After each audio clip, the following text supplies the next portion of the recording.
Kollam Kottarakkara സദാനന്ദപുരത്താണ് ആംബുലൻസും pickup വാനും കൂട്ടിയിടിച്ച് രോഗി ഉൾപ്പെടെ 2 പേർ മരിച്ചത്. അടൂർ ഏഴംകുളം സ്വദേശികളായ തമ്പി, ഭാര്യ ശ്യാമള എന്നിവരാണ് മരിച്ചത്. അപകടത്തിൽ 7 പേർക്ക് പരിക്കുണ്ട്. വിവരങ്ങളുമായി ചേരുന്നത് അരുൺ രാജാണ് കൊല്ലത്ത് നിന്ന്. Arun, good morning. ഈ അപകടം എങ്ങനെയാണ് സംഭവിച്ചത്? ഇപ്പോൾ ഈ പരിക്കേറ്റവരെ മെഡിക്കൽ കോളേജ് ആശുപത്രിയിലേക്ക് മാറ്റിയിട്ടുണ്ടല്ലോ. ആരുടെയെങ്കിലും പരിക്ക് ഗുരുതരമാണോ? കൂടുതൽ വിവരങ്ങൾ.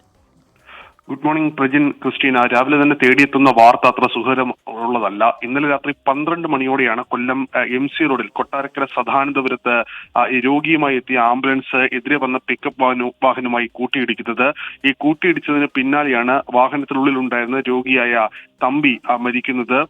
തമ്പിയെ താലൂക്ക് ആശുപത്രി സമീപത്തെ കൊട്ടാരക്കര താലൂക്ക് ആശുപത്രിയിൽ എത്തിച്ചെങ്കിലും ജീവൻ രക്ഷിക്കാനായില്ല. തുടർന്ന് ഈ പരിക്കേറ്റവരുടെ നില അതീവ ഗുരുതരമായതിനാൽ എല്ലാവരെയും തിരുവനന്തപുരം മെഡിക്കൽ കോളേജിലേക്ക് കൊണ്ടുപോവുകയായിരുന്നു. പോകുന്ന വഴിക്കാണ് ഈ ആംബുലൻസിനുള്ളിൽ ഉണ്ടായിരുന്ന ശ്യാമള കൂടി മരിച്ച വിവരം, അത് തമ്പിയുടെ ഭാര്യയാണ്, ഇപ്പോൾ ലഭിക്കുന്നത്. ലോറിയിൽ ഉണ്ടായിരുന്ന 4 പേരുടെയും നില ഗുരുതരമാണ്. ഇവരെയും തിരുവനന്തപുരം മെഡിക്കൽ കോളേജ് ആശുപത്രിയിലേക്ക് മാറ്റിയിട്ടുണ്ട്. അടൂർ താലൂക്ക് ആശുപത്രിയിൽ നിന്ന് തിരുവനന്തപുരത്തെ സ്വകാര്യ ആശുപത്രിയിലേക്ക് പോവുകയായിരുന്ന ആംബുലൻസ് എതിരെ വന്ന പിക്കപ്പ് വാഹനത്തിൽ ഇടിച്ചു കയറുകയായിരുന്നു. ആംബുലൻസിന് നിയന്ത്രണം വിട്ടുപോയതാണ് ഈ കൂട്ടിയിടിക്ക് കാരണമായതെന്നാണ് പ്രാഥമികമായി മനസ്സിലാക്കുന്നത്. ഈ സംഭവത്തിൽ ഇപ്പോൾ കൊട്ടാരക്കര പോലീസ് കേസെടുത്ത് അന്വേഷണം ആരംഭിച്ചിട്ടുണ്ട്.